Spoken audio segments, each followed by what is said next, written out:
Totally Football Show. Today, drama as the season roars towards its climax. There's Chelsea looking for victory, Saints looking for a bigotry, Spurs themselves not yet out of the woods. We'll be asking, can West Ham keep the relegation race alive at Newcastle? Can Chelsea do a Wigan against Man City in the Cup final? And should Middlesbrough call the cops or look behind one?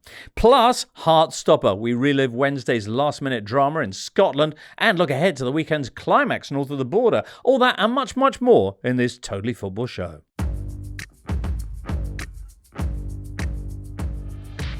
Thursday the 14th of May, it's a big hello to you from the Totally Football Show, which today welcomes back Natalie Gedra. Hey, Jimbo. Of Sky Sports. Yes. How are you, Natalie? I'm good. Busy end of the season, right? Busy doing what? Yeah, a lot of games. Games, yes. Shoots, interviews. It's been an exciting end of the season. Last week I spoke to Ryan Shirky, but I've been working on a documentary with Sky about Brazilians in the Premier League and so it's been fun. Nice. Okay. Well, maybe we can hear a little bit more about that later on. But there's plenty to talk about. Duncan Alexander. Lots. So much that Scottish football's become super interesting. Yeah. I was double screening it last night. You were watching the Celtic game. The Celtic game mainly, but then also, keeping an eye at Tynecastle as you do. Yeah. It was flabbergasting what happened at the end. We'll talk more about that later on because Phil Hay will be joining us ahead of what's going to be the decisive weekend in the greatest title race possibly Scotland's ever seen. I don't know. We'll chat with Phil. Charlie Eccleshare, football's so good you come back from Rome to see it. Exactly, yeah. Swap Rome for turning over to the Celtic game in the 94th minute, which was a really good decision. Excellent. You've been at the Italian Open, I should explain, covering tennis. Yeah. Which is fine, but it's not this week in football. It's not the 94th minute of Celtic. Or the 90 whatever minute it was for Arsenal West Ham last weekend, which you witnessed in a... Yes, in the media room in Rome. Right, at the Foro Italico, exactly, which is just next to the Stadio Olimpico. What was the reaction from the Italian journalists? It was one of those where everyone was getting increasingly interested in what was happening because I think they could sense that a number of the British reporters were kind of melting down. And so from a kind of like anthropological perspective, maybe they were observing us more than they were necessarily the football. Nice. But everyone was sort of gathering around laptop screens to watch. In the week that Attenborough turned 100 that they're doing that. Exactly, yeah. But to sort of see what Darren England would decide. It was quite a moment in Rome. Yeah. Well, everything's still to be... eternal city. Well, so much stuff still to be decided. There's also the Spygate row, which has deepened dramatically in the last few days. So, and the Intertotally, which gets underway this week. We'll have a very special episode of the Totally Football Show on Saturday featuring all the quarterfinals. So Talk about drama. Like the 1990 FA Cup semi-finals when they put them on the same day. Charlie and Duncan are both involved in those quarterfinals. How do they get on? Find out on Saturday. Shall we begin with the world's longest running cup competition, which has its main event on Saturday? The venerable FA Cup, the final, which sees Manchester City taking on Chelsea at 3:00. Well, this game, which is a sizable one, Man City perhaps heavy favourites, but then they were last season against Palace, and they were the year before that against Ten Hag's Man United. So, Natalie, what can we even begin to predict for this? Yeah, Man City heavy favourites because of Chelsea's recent run, but there were positive signs on the weekend on their point against Liverpool. And well, if you want to look at Chelsea's perspective, I think there are a few good news with Levi Colwill. I think the main one, playing 90 minutes, and then Calum McFarlane, he confirmed that he can start on the weekend, despite the fact that he just came back from a very, very long injury. And it looks like that really lifted Chelsea, and not only because of his passing and the way him and Fofana, they just get along so well on the pitch, but also his leadership, and it just gave Chelsea fans a real lift. There is the issue of a lot of wingers injured, but there is the possibility as well of Garnacho and Pedro Neto coming back. We need to wait. They would be assessed. either way, Marc Cucurella did really well on the weekend. So there are positive things for Chelsea fans to hang on to, but of course, Man City are big favourites. They haven't beaten City since that occasion at the Dragao 13 games ago. 2 meetings this season, which they didn't win either of. They did take a point, though, under the same interim manager they've got right now, Calum McFarlane, in what was, I think, his first game in kind of interim charge. Yeah. Late Enzo Fernandez equaliser. Is that significant? I mean, City really should have won that game. I mean, I think, Natalie's offered the reasons why there is some hope. I mean, I think as well that if they play a 3 at the back again, I feel like that is quite a good way as a sort of shock therapy thing to get you a result or two. It may not be sustainable, but in a game like this where you're the underdogs in a cup final, I feel like Cucurella's this kind of player who I can imagine having like a really big cup final. He's that sort of character. I think he'll suit that position quite well. Yeah, he's got a good mane, like the horse in 1923, which should really help. You can't say they don't have a chance. I mean, Palace did it last season against the odds. Obviously, United the year before as well. And that United team were pretty maligned. They only scraped past Coventry to get to that final. And Chelsea themselves, not long after Palace had beaten Man City, went and beat Paris Saint-Germain when that seemed impossible. So they can raise themselves for a big occasion, on occasion. Duncan. This is their last chance, really, to get something from this woe-begotten season. Oh, yeah. I mean, the season's fallen apart. I mean, they're such a strange team, aren't they, Chelsea? Because they last season wasn't great, but they became world champions. And then this season, people were sort of saying they were in the title race in October because they were vaguely near the top. And narrator, they weren't in the title race. But they're not as bad as they have been the last month or so. And it's quite literally a cup final. It's a one-off game. It's quite weird. I know you said that this is the first time they've met in an FA Cup final. That's quite unusual, right? It is unusual. They've both reached many FA Cup finals. The two most successful cup teams probably the last 2 decades. This notion that they're not as bad as they have been, they've lost 5 of their last 7. So this is down to that point that they took at Liverpool and the fact that they scored an actual goal in the game before that. Basically, yes. Yeah. Okay. Yes, no, basically, yes. They're scoring goals, they're turning up to play matches. Most of them have got their own kit and shin pads. I mean, they really are on the way back, I think. Manchester City, meantime, were in action only last night as we record this, Wednesday evening.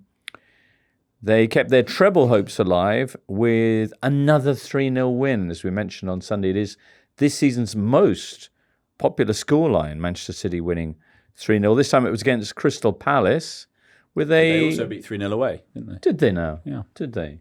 Slightly juggled side from Pep, featuring Phil Foden, who seized his opportunity to remind his manager of what he can bring to the team. He did, yeah. I mean, he set up the first 2 goals, but the first one was with a brilliant kind of back heel for Semenyo. And up until that point, it had been a pretty flat start, really flat atmosphere. Obviously, all those changes didn't help, and I guess for City, the sucker punch of Arsenal's win on Sunday. So it felt all a bit flat and as if their minds were kind of on Wembley. But then the goal went in, and from that moment, and that was such an individual moment of brilliance from Foden, that completely changed it. One of the best weighted back heels you've ever seen. It was. It was perfect, Was it assist of the season? Do you prefer the Ryan Cherky one? I do love that Cherky, the one at Chelsea, Yeah, exactly. that disguise pass. Yeah, that is. Cherky also had a nice assist in this game for the 3rd goal for The Savinho. build-up was amazing. Yes. No, it was very Cherky. With the ball glued to his feet and just carrying it on and dribbling and a really nice assist for the 3rd goal. Pep was talking about the fact that they've been defeated in their last 2 FA Cup finals. This is their 4th straight appearance in the FA Cup final.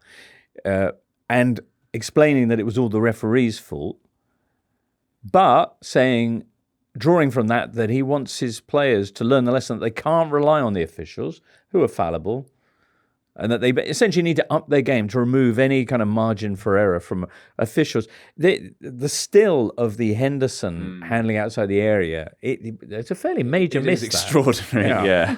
That's from last season against Palace. I can't remember what happened against United. No, I don't remember that. I don't remember the big controversy there. I don't know if that's me not remembering it or Pep slightly overstating it. Or maybe just part of the... But part of the conspiracy. Yeah. It is smart from him either way, with everything that's happening with referees and VAR and to bring it up now. Well, Pep is very experienced with cup finals, and Wembley, he just galvanizes his players to these finals. That it's quite remarkable. And City, they managed to rest Haaland, Doku, and Shirky. They only had a few minutes against Crystal Palace. So these very key players will be fresh, will be more fresh. And if you look at the midfield, it's really important. It's really interesting because Jamie Redknapp was talking about it at Sky after the game. It's a very small midfield with Aït-Nouri, Bernardo Silva, and Phil Foden. Yeah. And in an era of really physical midfielders, and especially in these holding positions, it's very refreshing to see players who are just, basically really well positioned with a great reading of the game, just performing really well and showing a different way to, be a very efficient midfield. And yeah, I'm interested with that. If Rodri is still out next week, whether he would be so bold against Bournemouth away, because that feels like a much tougher game to be playing that kind of lightweight and also very progressive, attack-minded midfield. Bournemouth away on Tuesday. And when Pep was resting players, was he resting them for this kick around against Chelsea or for the big match against Bournemouth? I wonder which is the biggest match for Man City this week. Raise his eyebrow. Duncan, what do you think? It's the FA Cup final, isn't it? I think so. I think they're going to assume that Arsenal will beat Burnley on Monday night, and they could lose the title on Tuesday. Yeah, I mean, I think it has to be Chelsea in the sense that they could beat Bournemouth and it still be in vain. Right. It's obviously the fact that it's out of their hands. I mean, I did wonder last night whether they might, given once it went to 2-0, you could see the motivation sort of drain from Palace. I mean, like if you're playing, I've said many times, I think the kind of obsession we have with teams are either fighting for their lives, ergo they're really hard, or they're mid-table, ergo they're really easy. I don't think it's quite that simple. But what I would say is if you are playing a team like Palace, if you can get a lead, then you'd hope that they might lose interest and not really fight. And there was a moment, it was still 2-0, and City sort of flooded men forward. Palace were on the break. And rather than breaking, they just sort of started passing it around to one another in a way that suggested they weren't that motivated. So with that in mind, I did wonder whether City would really go for the jugular and get take the goal difference thing out of the equation, because that could be huge. Yeah. And you felt they could have won that game 5 or 6 if they'd really the goal gone difference for it. now then? They've won ahead of Wow. Arsenal, thanks to that late Savinho goal. Right. But they could have more or less taken that out of the equation. And Arsenal have Burnley on what, Monday night? They've got Burnley on Monday. But if it goes to goal difference, it's very hard to see a way in which Arsenal have the better goal difference, because City would have to win 2 more games compared to Arsenal just winning 1 more game, and City But they're have the better playing goals Burnley at scored. home on- They're playing Burnley, but even if, say, they won 5-0, Right. that would put them 4 ahead of City, and City would have to win 2 games. I can well see them winning those by... 3-0. It's happened. Well, exactly. Yeah. Win a couple more 3-0s, and that's +6. Well, the as cup Duncan final will know more than anyone. And 3-0. It's only Liverpool beat Newcastle 3-0 in 1974. It's only happened once since then. FA Cup final 3-0. When was that, Duncan? Trying to remember. FA Cup final 3-0. I'll give you a clue. It wasn't held at Wembley. Producer China. I know. United Millwall 2004. Correct. So it doesn't happen often. Can that be a quiz? Can I save that as a quiz answer for later? please? Absolutely. All right, well, is it going to be City rolling on, or are Chelsea going to do a Wigan? I don't see City losing this one, honestly. I think Chelsea will put up a fight because they have players that can do that. They have their Enzo Fernandes and their Cucurelas and their Levi Colwells. But ultimately, I think experience at Wembley also helps. And this is, as much as City lost their couple of their last couple of cup finals. FA Cup finals. FA Cup finals, yeah. But as well, even with that being the case, they won at Wembley literally 2 months ago to win the Carabao. Right. So, they might. It depends whether those demons are Wembley specific or FA Cup specific. Among the Chelsea players who could, is Cole Palmer fit? Yes, he is. Okay. He is, and he played well against Liverpool. Right. So, yeah, another good sign. He played on the right wing. Against his former side, of course. Duncan, what's your feeling? Well, for balance, I'm going to say Chelsea are going to turn up. They're back. There's going to be some sort of controversy Cole Palmer will do something. I think Charlie's point about Cucurella. I think this could go down as a Cucurella final. I literally said that yesterday. Did you know? Yeah, I mean, yeah, I just Cucurella final TM. He's got that kind of main character energy. Wikipedia page. Yeah, I still would say there's about a 1 in 3 chance of that happening. And Okay. The sensible prediction, I think, is, as Natty says, that City will just be too good. But I can see a world as well. If Chelsea can score first, I think they need to score first. I think if City score first, game over. If Chelsea can go ahead and have something to cling on to, then I think it could get interesting. Wow. All right. 3:00 Saturday afternoon. We find out it's a cup final. Anything can happen. Meanwhile, there's the Premier League, with Man City still in the title hunt and loads of other storylines to be resolved as well. Let's get on to Matchday 37 next. Premier League Matchday 37. No games on Saturday this weekend because FA Cup final. Friday night, though, there is Aston Villa-Liverpool. Whoa. That's early because Villa have got a Europa League final on Wednesday against Freiburg. They're from Germany. Neither Villa nor Liverpool are yet certain of their top 5 place yet, with Bournemouth breathing down their necks. How many points are Bournemouth back? They're 4. 4 points back Yeah. with 2 games to go. Whoa. And in terrific form. One of those 2 games, of course, is against Man City. On Sunday, 6 games. Starting at lunchtime with Man United Forest. Natalie, you're going along to that one. Yes, I'll be at Old Trafford. Good. We'll hear why later on. 3:00 then, there's 4 matches. Brentford Palace, Leeds Brighton, Everton Sunderland, and Wolves against Cottagers, the feudal Crofters derby. That is an amazing quartet of sort of on the beach games. No, they're isn't not. it? Because look, Brighton and that Everton and Brentford, they're all in the hunt for these. I guess, yeah. I guess With they the are. Champions League places going down to 11th or 12th in the Premier League that's table. true. It's so much to play for. I mean, I was thinking that when you were talking about the Villa Liverpool, Yes. if there was only top 4 Champions League, it would be quite a really. It feels like it would be a really good top 4 race. Right, It's right. a shame that it's. Are you suggesting that out. the thinly spreadness of the Champions League places has diluted the brand? Perhaps. At 5:30 on Sunday, then the really kind of serious stuff starts as West Ham travel to Newcastle, looking for 3 points to take them out of the bottom 3, at least until Tuesday, when their relegation rivals Tottenham, currently 2 points above the Hammers, visit Chelsea. Ooh. Meanwhile, the 2 title rivals are also separated by just 2 points. Arsenal playing Monday night at home to Burnley, looking to put some goals on them. City on Tuesday, away to Bournemouth. By the way, regarding the dilution of the Champions League brand, this just in from our permutation desk.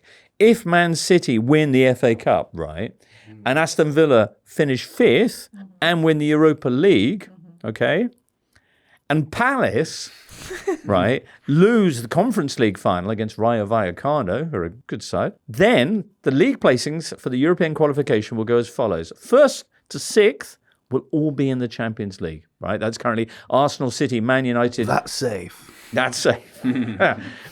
Arsenal, City, Man United, Liverpool, Villa, and Bournemouth, right?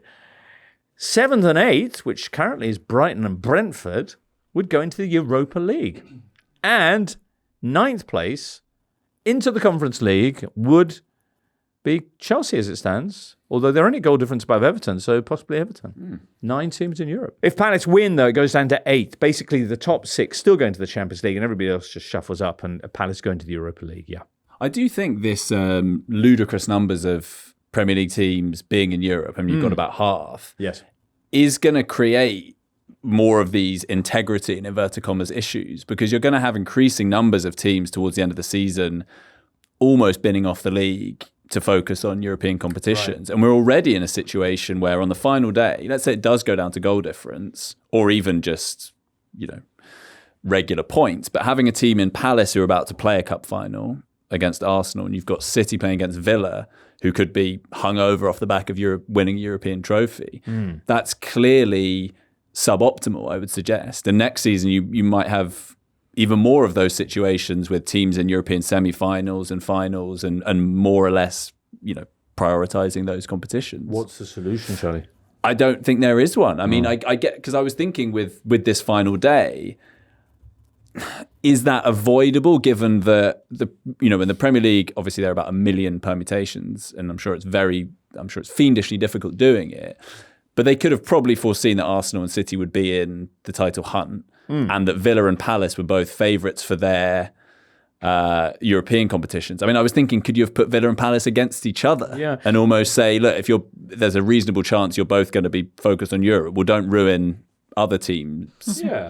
Don't ruin it for everyone. Yeah, just play each other and waste each other's time. Better guided use of VAR to ensure that the right teams were still in contention at that point. Simple. Well, I don't know. It's an interesting point you raised, but I feel it's one that's always been there in football since. Sure, it has in like there have been little snippets of it, but I think if you've got half a league in Europe, Yes, half a league. that's an issue potentially. Yeah. I don't know, Charlie. It's a very important point. I'm scared. I'm going to move straight on. We touched on Arsenal, Burnley, and Man City going to Bournemouth. And we're going to have a show before that on the Sunday. But since we're here talking about the title race, do you see, as Charlie put it, anyone dropping serve in those games, Natalie? It is a long shot, and chances are. City. No, chances are Arsenal are going to score. I don't know. Are going to beat Burnley apparently 3-0. But with City Bournemouth, it's such a tough game, honestly. And it is a very, very good game. It would be a very good game regardless of the situation on the table because of how intense Bournemouth is and the quality of their players. And they're all playing for Iraola, who's leaving the club. There's a lot of good stories there. A great Brazilian. A great Brazilian. Right. Thank you for mentioning. I don't want to be the person bringing it up all the time. So yeah, really good young players. They're 16 or 17 games unbeaten now, Bournemouth. 16. So yeah, it's remarkable. So it is very possible that City drop points there, and Arsenal wins the league Without even being on the pitch. Yeah, Incredible. which is. And all the neutrals will be rejoicing. You say that, but when Leeds won the title in 1992, they yeah. had camera at, I think it was Lee Chapman's house, and all the players sat on a very small. Yeah. When Leicester won. Jamie Vardy. Jamie Exactly, Vardy. yeah. I think there's a certain romance. The players all drinking, low strength lager, watching a game and jumping around. In 97, it happened where both Liverpool and Newcastle, I think, had to drop points in the midweek, and they both did, which handed the title to Manchester United. Yeah. I mean, I think Bournemouth will be missing a couple of players, won't they? I mean, there's Christie and there's Jimenez, yeah. obviously for unsavoury reasons. And Ryan Christie has been such a reliable presence on the Exactly. midfield. So I think that's a blow for them. I do think that, like, if City can take it to the final day, I know that there's this assumption that Palace will play their under-12s and will basically roll over and let Arsenal win. I don't think it will quite be like that. I think Palace will, they may rotate a bit, but I don't think that's such a gimme. And in the same way that, West Ham away, as it proved, was really hard and they were going for it. But Palace are I know they won't have loads to play for. Maybe we just don't really know. Tight ground, but it's being assumed, I think, that will be, a really easy game. I'm not sure it will be. I think if City can just take it to the last day, then who knows? Have a team who've waited a long time for a league title ever gone to Selhurst Park late in the season and seen dreams fall apart? We simply don't know. Exactly. I mean, no team has ever led on the final day and then not won it. But, Is that right? Yeah. No team's ever come from behind on the final day. Yeah, no one's ever. It happened a few years ago when City played Aston Villa at home on the last day, which is also happening this season, and they were 2-0 down. And Wow. then Ilkay Gundogan did some stuff.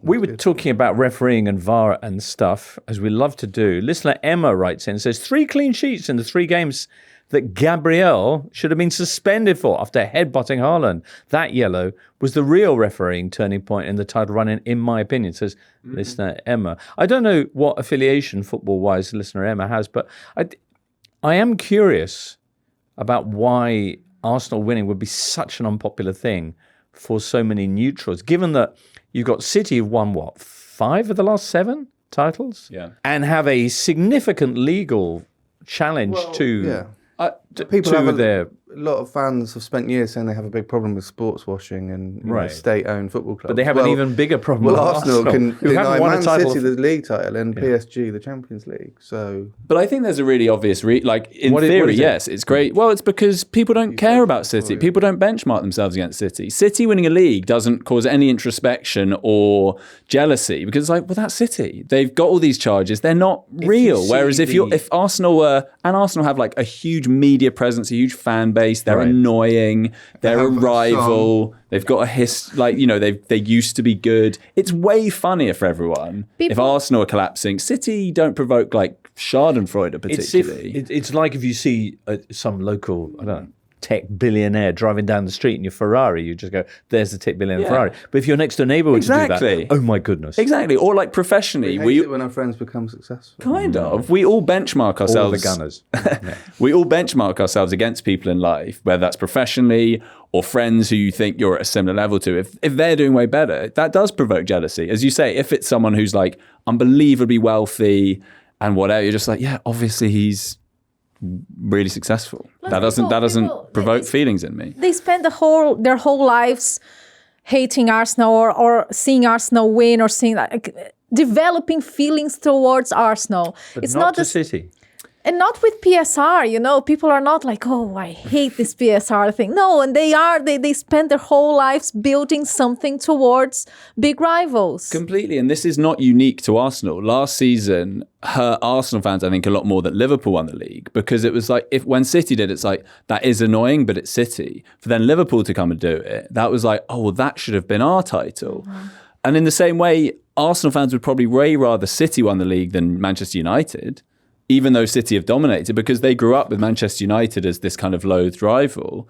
They'd probably rather City won it than Chelsea, in the same kind of way. Like they inspire those feelings in a way that City have never really done. Like it's an extraordinary situation, don't get me wrong. But though apparently it's kind of, I've heard it's not dissimilar in Germany, that actually when Leverkusen won, which from the outside would be, that must have prompted rejoicing. Right. It was more like, no, that's annoying. For example, it's actually easier if Bayern win it every year because that doesn't count. Mm. Yeah. So just Bayern. in Scotland right now, Hibs must be absolutely furious. I'm sure there is a lot of that. Well, going Andy around. Murray got into trouble, didn't he? Because Did he's he? a Hibs fan, and he said, but he actually wants Hearts to win the league just to sort of end the duopoly. And a lot of Hibs fans were like, no.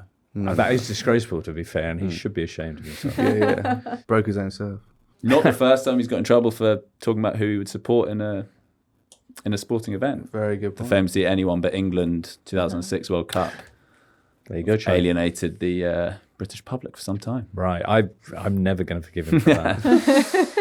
Right, City at Bournemouth, you have to wait till Tuesday for that. I'm sure we'll talk about all of this more on Tuesday. Just to mention down the other end, the one game this weekend relating to the relegation battle is West Ham's trip to Newcastle, which they absolutely must win if they want to take it to the final day. It's such a big weekend for West Ham because if they beat Newcastle, they push Spurs into the relegation zone because Spurs are only playing on Tuesday. If they lose to Newcastle and Spurs beat Chelsea, they can be relegated by Tuesday.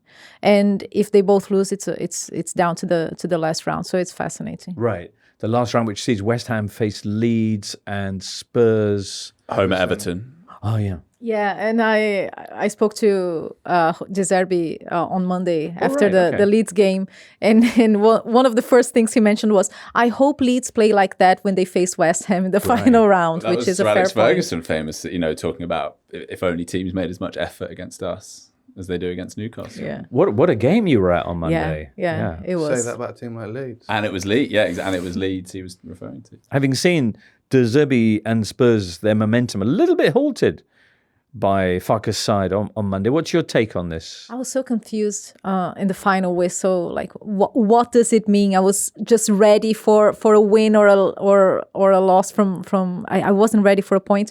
I think the main point is made is that they need to handle their emotions better, and especially with their decisions in the final third, like that final ball. Anyone in particular? Yeah, just go there.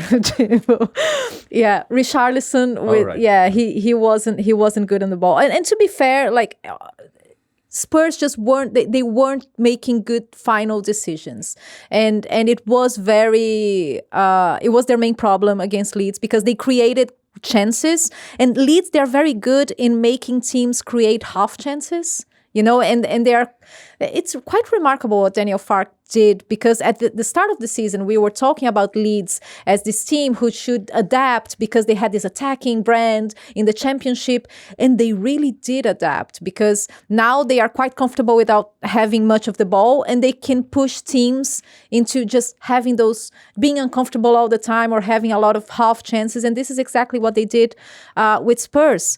So, I mean, they came so close to winning this as well, no? They came very close to winning. Yes. After Leeds scored, Spurs completely vanished from the game. And then they came back in the final minutes and created a few good chances. So it's really hard to predict. I still think they're going to be safe, Spurs. I still think they're going to be safe. But that Chelsea game on Tuesday is going to be very interesting. Yeah, it's Stamford Bridge. Their record there is... It is terrible. It is a good time to play Chelsea, potentially, just a few days after that cup final. Especially, I'm sure, Spurs fans probably be hoping for extra time and, really knacker them out. But yes, I mean, I've been at many of those Stamford Bridge defeats for Spurs, and it is, they do just really struggle there. But Natty's right, it's been so up and down, and like even within that game, you go from thinking Spurs are more or less there, they're basically safe. That would have been such a huge win if they got over the line. Then, that Kinski save to protect that point. I mean, what a huge save that might be. And there have been times they've been playing it simultaneously, and it's been, West Ham, that one where they had against Everton, and then Spurs got the late win against Wolves. Yeah, I do think I do think Spurs will stay up. I mean, I think it will be like the best team to go down from the Premier League in a long time, because I don't think West Ham are that bad. Since that team that went down with, 42 points back in... 2003. 2003, who was that? West Ham. Oh, yeah. The too good to go down, West Ham. They're the only team in the 21st century to get more than 40 points and go down. So, hence the managerial golden ticket of getting to 40 points. I mean, I do feel off the last two games that they've lost, both of them haven't scored. That's pretty harsh on them. I think both against Brentford, they lost 3-0, obviously 3-0, but they could easily have got something from that game. They had a late goal rolled out in the last game. I'm not sure. Yeah, and they may have got close against Arsenal. I don't think that's really been mentioned, but and obviously that game they could have got something too. So either they're due a result, or it's just going against them at the worst possible time. Well, indeed. And the trip to Newcastle, while Newcastle's record is not good of late, is by no means a gimme. Although they did win this fixture last season under Julen Lopetegui. And indeed, Bruno's first win as West Ham manager came against the Magpies in November. Well, we'll see. Scottish Premiership, everybody. It's hearts in mouths up in Scotland this weekend as the title race heads to the final day with a big clash of the two contenders, Celtic and Hearts. We're joined now by Phil Hay of The Athletic and Hearts fandom. Phil, first of all, is this the most incredible title race in Scotland ever? There have been tight title races before, one in particular between Rangers and Celtic, which went down to the last day. And over the years, it has been neck and neck between those two on more than one occasion. It's certainly as tight as it's been between an Old Firm club and a club outside the Old Firm since 1986, when Hearts lost it on the last day on goal difference to Celtic. So no, absolutely not the tightest there's ever been, but it is absolutely up there, as close as you are likely to get in any season.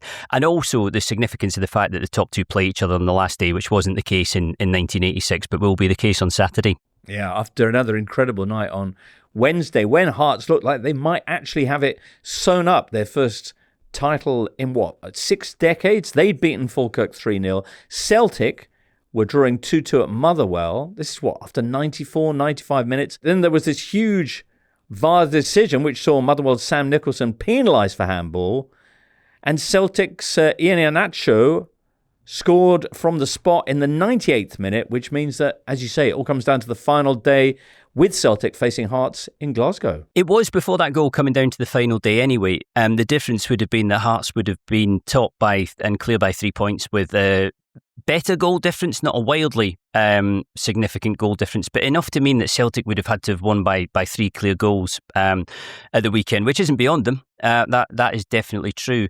But it's completely changed the dynamic in the sense that if Celtic win now at the weekend, the title is theirs. You're right. I mean, it's provoked a lot of debate, the penalty. And I have to be a little bit careful here because people will say I'm not objective about this. And it is fair to say that I'm of a Hearts persuasion. There isn't anybody on here of a Celtic persuasion, and people listening saying, well, where's the Celtic perspective on this? Then I hear you.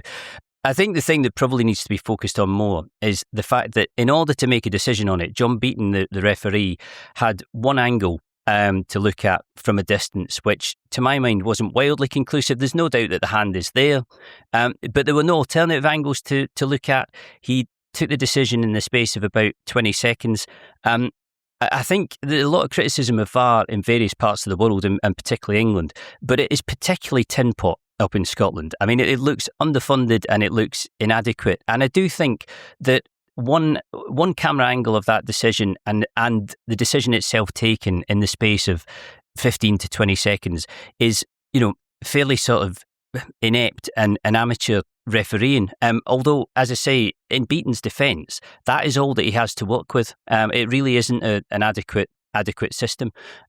But there's no doubt that the hand was up as well. It wasn't obvious that it didn't hit the hand, but in the end, the penalty was given, and that's the key factor here. I mean, you might say it only took 20 seconds because it was, from that angle, a fairly clear handball. I know that Derek McInnes called it a disgusting decision, and the Athletic's very own Colin Miller said, if you're a Hearts fan, you'd be feeling like you've been robbed blind, an absolute travesty. I must admit, that wasn't my take. I'm not sure if anyone here has seen it from a neutral perspective. Charlie? I think I'd be pretty furious if I was a Hearts fan. Would you? Yeah. I don't think it doesn't feel to me like a clear and obvious error. I know that wording is maybe meaningless now anyway. But was it a case of reversing the on-field decision then, which would bring in the clear and obvious error argument? No, I think it's one of those that you normally see where either way it's not really getting, or certainly in the Premier League, I must confess I don't know if it's the same kind of bar in Scotland. Right. But it felt to me like one of those ones where if it's given on field, it's probably not overturned. Likewise, if it's not given, it's probably not overturned. Okay. I mean, it was a strange way to jump for the ball with your arm up there.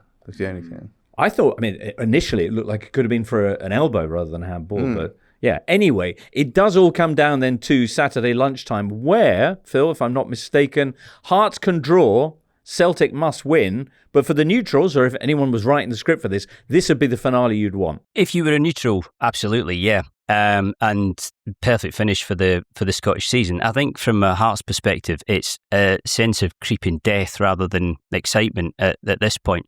It's probably worth stressing just how difficult it is to win the Scottish title if you are not an old firm club. First of all, you have to outrun both of those teams. And it's not that Hearts haven't spent money this season or signed players. They absolutely have. And actually, quite a few of the players who were signed in January haven't made a particularly big impact this side of the transfer window. But they do have bigger budgets and they have considerably bigger wage bills.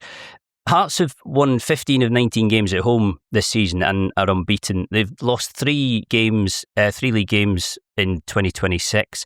They've taken 10 points from 4 games in the split. They've conceded 31 goals, I think, from 37 games across the season. And it's still, odds on, isn't going to be enough.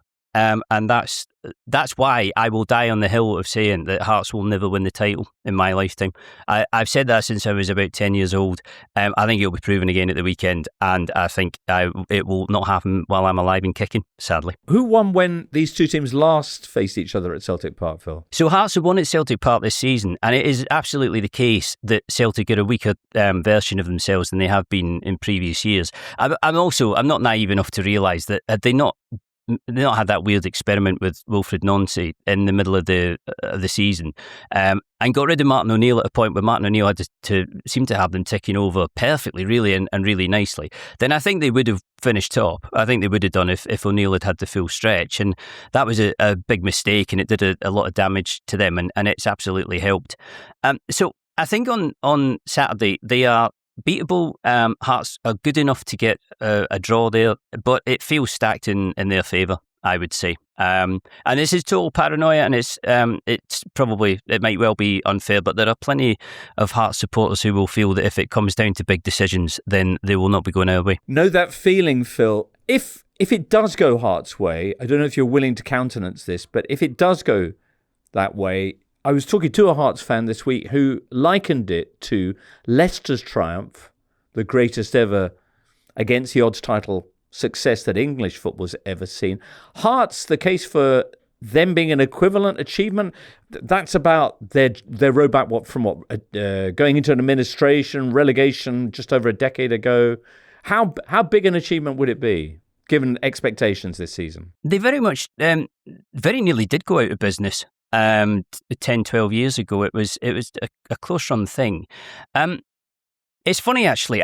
There was zero expectation of this at all at the start of the season. The only thing that kind of stirred a bit of interest in us, or a bit of hope in us, was the investment by Tony Bloom, the Brighton owner, because Bloom is, notorious in a positive sense for finding really good marginal gains in the transfer market. And I think if you're a non-Old Firm club, that's the only way that you progress in Scotland, is by really the sort of Moneyball exercise. And somebody like Claudio Braga, who Hearts have signed for £400,000, scored 17 goals this season. I can't really think of a player who's carried the club in the way that he has this season. But from our perspective, it's more to do with the fact that it's been so long since we won the title, and everybody is no getting away from it, massively haunted by what happened in 86 when all we needed was a point at Dundee. We lost at Dundee, Celtic beat St Mirren 5-0, and the title went that way on goal difference. We haven't really had a sniff since then. I was 5 at the time. This is the first time in my lifetime that I can actually sort of vividly remember us being in a position where one result will do it, and one result might yet do it, but you can understand why we err on the side of fearing the worst, if that makes sense. Well, Phil, that's really kind of you to join us. And we'll be counting down with you to the big game on Saturday. Are you going along? No, it's away from home, and I have a season ticket, but you need loyalty points up at about 10,000 for this game. So sadly not. I'm in two minds, quite honestly, as to whether I even want to watch it, because I'm not deluded enough to not know what's coming. But I think come Saturday morning, I'll force myself down the pub. There's some heavy use of superstition going on in that answer. Phil, thank you very much. Enjoy yourself at the pub, whatever the outcome. And we look forward to seeing lots more of you in the months to come, because you're going to be joining our American jaunt for the World Cup. Yeah, I can't wait. I need to get the suitcase out soon. The paperwork's just about all sorted. And I'll be seeing you in LA. Yeah, bring it on. All right then. Phil Hay, thank you very much indeed. The Championship playoff final is due to be played next Saturday week, at Wembley. And it's currently set to be Hull against Southampton. Southampton, who were 2-1 winners against Borough after extra time on Tuesday. Hull, who'd beaten Millwall 2-0 the previous night. However, there's a major question mark over Southampton's participation as the fallout from Spygate continues. Reports of a likely sporting sanction. Don't know what that will be. Reactions getting more and more heartfelt from the Borough, the beaten semi-finalists' point of view. Further evidence emerging of man standing behind tree, then fleeing to change clothes in a golf club. All sorts of drama.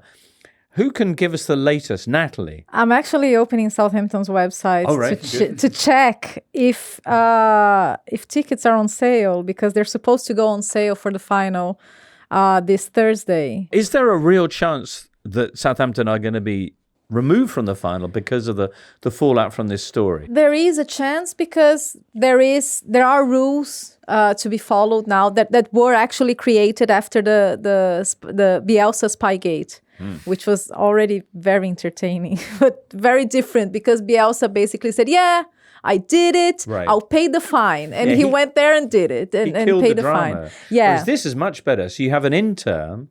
What's his name, Duncan? Will Salt. Will Salt, okay. And Will Salt, what is he alleged, or actually fairly visibly, what did he do? He filmed, well, some people claimed at first he had very complicated equipment and listening devices and stuff. Turned out it was an iPhone. Right. But they're very powerful these days. Good Zoom, live streaming. He was spotted by Borough, and there's a brilliant reconstruction of this by Sky Sports. He was spotted by Borough on the corner of their training ground, craftily concealed half behind a tree. He's not going to win the World Hide and Seek Championship with that tactic. But yeah, But they spot him. he could have been a passerby, but he wasn't. He wasn't. And when they approach him, He fled. He hot-footed it. he off-footed it through a prestigious bordering golf club where he went to the toilet to change his clothes. Wow. Like Jason Bourne. Wow. It is the grassy knoll of Championship playoff football. And it seems like Saints are banged to rights. Yeah. And isn't he now they're investigating to see whether he's been doing this for other opponents of Southampton? They're going throughout through the his season? credit card Exactly, records yeah. to see if he's bought petrol down the road from... From every training ground in the Champa. I just Wow. enjoy sightseeing around Britain. Actually, it maps Southampton's away fixture or upcoming fixtures. I mean, it sort of sounds silly, and it seems particularly silly given Southampton have been so good in the last few months. But maybe they've been so Maybe good Well, yeah. because Right. Well, Barabbas Kim Helberg, I mentioned the kind of emotional response, was touching, really, the words he had. I think, like a lot of people, perhaps, I regarded the whole thing as a curiosity, but he was making the point of the hours that go into trying to legally scout and understand the tactics involved, and at the time it involves away from your family, the sacrifices that need to be made, and that for another club to just resort to sending somebody down with an iPhone to a closed training session is something that it sits very bitterly with them. Yeah. It is really interesting, though, to try and understand how much of an advantage this would give you. I mean, I wonder if you watch Southampton, have they been incredibly good, if indeed this has happened earlier in the season, at sort of counteracting opposition plans? I think some people might not realise how much specific planning for each fixture goes into football these days. You know, clubs will spend usually in a week a day of training on out of possession stuff for the opposition they're about to face, and then a day of in possession stuff. So it is actually quite valuable, I'd imagine, because you would see where certain players are going to be positioned. You're going to see certain tactics they're going to, like for instance, the Arsenal short corners that they prepared for the Newcastle game. If you'd have seen their training, you'd have seen that. And Which they did against Southampton as well. They did lots of short corners. And Southampton beat them. Yeah, it makes you think. So I do think it's more valuable. Some people are like, oh, who cares? It's just some footballers running around. What does it matter? But I do think Chasing a pig's bladder. Yeah. I do think you'd get quite a lot of value out of seeing your opposition's training. Well, clearly you must think it, because it's taking a pretty big risk, given that there are... I don't know. He brought a change of clothes. True. Hid behind a tree. Behind a tree. Yeah. Yeah, and that's just the one with... This is another story for the ages, really. I mean, I have found this... As you say, Jimbo, you're right. Like, it obviously, at first, it does seem kind of a bit comedic, because it's like so amateur hour in its execution. But you're right. I mean, obviously, there's a huge amount at stake. Managers everyone at the club is making huge sacrifices. And this, I can understand why emotions are running so high. You know, and with... the questions that are being asked of Eckhart as well. Are you a cheat and all of this? Yeah, questions which he won't answer. Again, in complete contrast to Marcelo Bielsa's approach. Yeah, and Tom de Eckert, he was asked in the press conference, "Are you a cheat?" Yes. And to which they That was it. Yeah. yeah they ended the press conference. But it heavy. It is heavy. Hull await somebody in the final, probably Saints. It would be a huge penalty to remove them from the biggest game in football, the richest game in football. Sorry. I mean, what a strange situation as well. Borough now training in case their season's either over but they're still having to. And I'm sure there must be plenty of people who are like, this isn't going to happen. Like to actually be training with the normal intensity. Well, they're pushing the FA to fast track the disciplinary process, and I imagine that an element of them training might be to keep the pressure on. There's no way you can move the Championship playoff final. It's not like it can be delayed due to the calendars, and particularly the World Cup imminent. So they're going to have to decide it over the next couple of days. Yeah, it is an independent panel that decides that, and it usually takes longer. So they're trying to rush it, but yeah. It's all very confusing. Ticket information is it's very confusing as well, because both teams, they need to start their sales at the same time. Oh, yeah? Yes. So, yeah, for the fans, it's not great either. Indeed not. Hull, who only stayed up in the Championship last season on goal difference, and who then had the fourth worst defensive record in the Championship this season. Second bottom on the expected points table. Were they? Yeah, which, so again, extraordinary. They've even reached the final in some respects. Anyway, So this season, wow. Yeah. is that the biggest chasm between expected points and points in the long history of recorded expected I points? believe it's going to be up Long and there. It's going to be up illustrious. there. I'd need to probably hire a spy to check out some previous seasons. But yeah. Alrighty. Well, there you go. That's that final due to take place a week on Saturday. Before that, we've got other Premier League. And indeed, on Friday, tomorrow as we record, it's Aston Villa-Liverpool, which does have a fair bit riding on it. As mentioned earlier on, 4th v 5th, they're both on the same points. Thus, they both have Bournemouth on their hot streak, only 4 points behind. So if Villa go and win the Europa League anyway and get in 5th place, then Liverpool would get in 6th as well. But I don't know.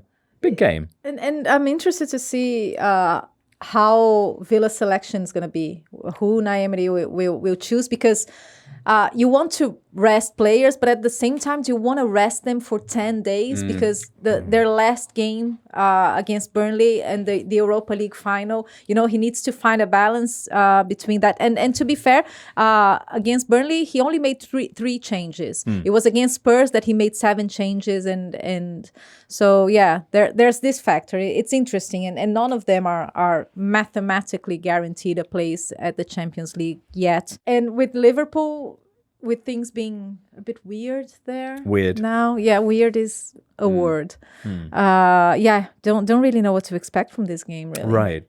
But Villa, and Charlie, this touches again on what you were mentioning, teams with their interests elsewhere. We saw what Aston Villa were like against Spurs, which has had a potentially huge impact on the relegation battle.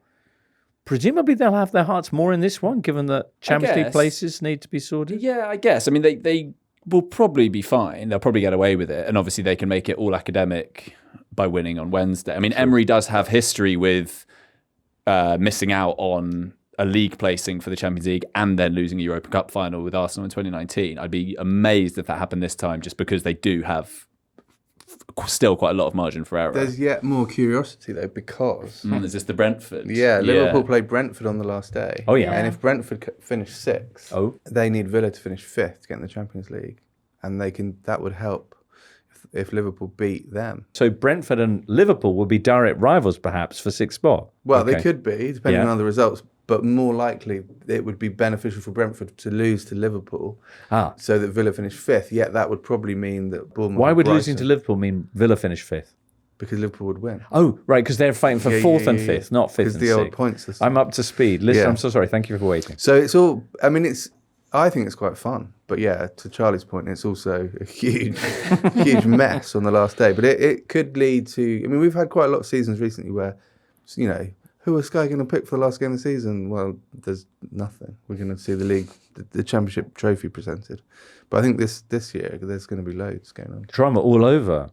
Okay, on this penultimate weekend, other games include Leeds against Brighton, and you saw Leeds against Spurs on Monday, and we're very impressed, Natalie. Yeah, and they can really influence things now at the end of the season. They face West Ham on the final day. Yeah, and facing Brighton. Brighton, meanwhile, who are 7th, only 2 points themselves behind Bournemouth, and 2 ahead of Brentford, and no side since the start of March has won more games in the top flight than the Seagulls. So it should be a good game, that. 2 teams in form. Also, you got Brentford, Crystal Palace, Bees against Eagles, exciting. Everton, Sunderland.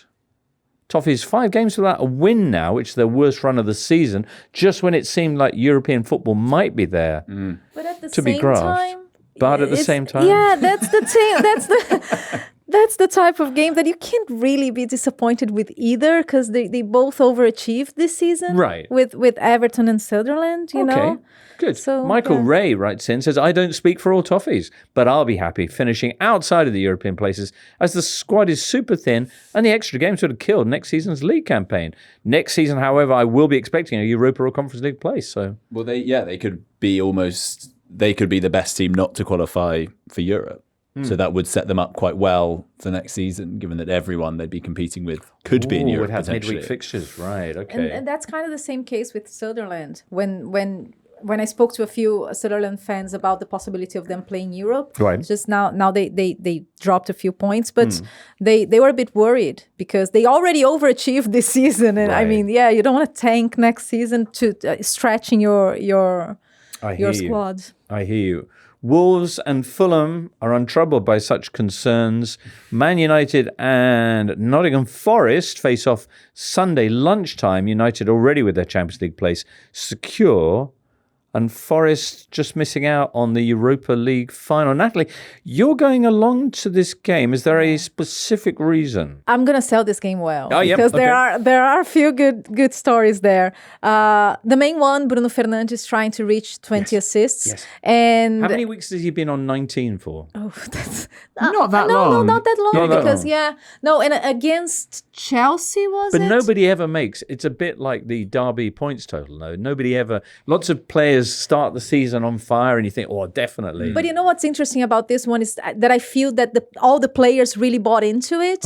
And against Chelsea, for example, Matheus Cunha thought he had the 20th and did the 2-0. So I was at Man United, Sunderland Man United, and there are a few moments where you think, okay, Bruno can shoot from here, but then he chooses the pass, It's so interesting to watch. The big thing is Wow. if United get a penalty in the last 2 games. Right. Could he pass it? Yeah. Yeah, do it better than Robert Pires. Yeah. But it's, That's so interesting. That would Yeah. be, And that'd be yet, amazing. there might have been times when United's, certainly against Sunderland, that United's prospects in the game might have actually been impaired by the fact that he was deliberately trying not to score. I don't know if it was deliberate. You make a not convincing right. argument for that, Natalie. But yeah. also last home game for Casemiro. So Yes. and I know he's very much looking forward to that because we spoke leaving. about it to his last home game. Yeah. And addressing the fans. It's going to be a nice moment. And there's the question mark with Michael Carrick because apparently he's going to be recommended to Jim Radcliffe to be the next manager. If they can get it over the line by the weekend, it would be nice because by the time he picks up the microphone to address the fans like they always do, it's nice to know that if you're going to be in charge for the next season. 100%. So You could so reveal it there and then. That'd Yeah. be quite a nice moment. yeah. Drop the Some mic. personal drop the news. mic and your job now is to get behind the current. man. exactly. Yeah. Yeah. And speaking of getting behind the current manager, is that what Forest will be doing with Vitor Pereira? He is on a 8-game unbeaten run. That's pretty good, isn't it? Well, yeah. They were in Tell the this to relegation battle. Marinakis, you never know what's crossing his mind. But apparently, apparently I mean, they he's may as staying. well. It's not like they wouldn't then just sack him after 2 games if they start next season badly. I mean, it's hardly like a binding commitment if they keep him for a bit longer. Fair enough. Wow, so much to look forward to over this weekend and the next few days. Hard to keep track of it all, but we're going to be here on Sunday evening to round up events thus far in Scotland and at Wembley and in the Premier League. And then, of course, we'll have a show on Wednesday morning post Man City's trip to Bournemouth to see what the situation is there. Oof. All right. That's it for today's Totally Football show, though. So many, many thanks to Natalie for coming in. Thank you. Enjoy your weekend there in Manchester, Yes. Natalie. Thanks to you, Duncan. Charlie, you heading back to Rome? Heading to Paris next week. Oh, right. You've done Rome. Yes. Okay, because the final's coming up this Conquered Sunday. It is, Yeah. yeah. Same day as... The Rome Derby. Yeah, in classic Italian scheduling, they didn't think that having the Rome Derby next door, but Sinner will most likely be in the final. Yes. And I think there's talk of rearranging the Rome Derby. There has been a lot of talk So of Sinner rearranging taking it. precedent, which is pretty huge given, football's I think it's precedence easier normally. to reschedule a football match than a tennis final. Isn't it? Well, Yeah. yes. Maybe not. Maybe not. But also just the fact that Sinner is such a big deal. Yeah. And I mean, he really is. He really is. Yeah. Huge game that for Roma, and a little bit Lazio, but mostly Roma. But hey, you'll know all about that if you follow our European edition of the Totally Football Show, which will itself be back on Tuesday morning. Anyway, thank you, Charlie. Thank you, Duncan. Thank you, Natalie. Thank you, Jake and Charlie in the booth. And thank you, listener. Have a great weekend, and we'll catch up with you soon. The Totally Football Show podcast is available 3 times a week, bringing you all the football news you could reasonably be expected to care about. We've got views, we've got stats, we've got analysis, we've got some of the best football writers around, and the whole thing is absolutely free. So have a listen on Spotify or Apple Podcasts or all the usual places by clicking on the link below.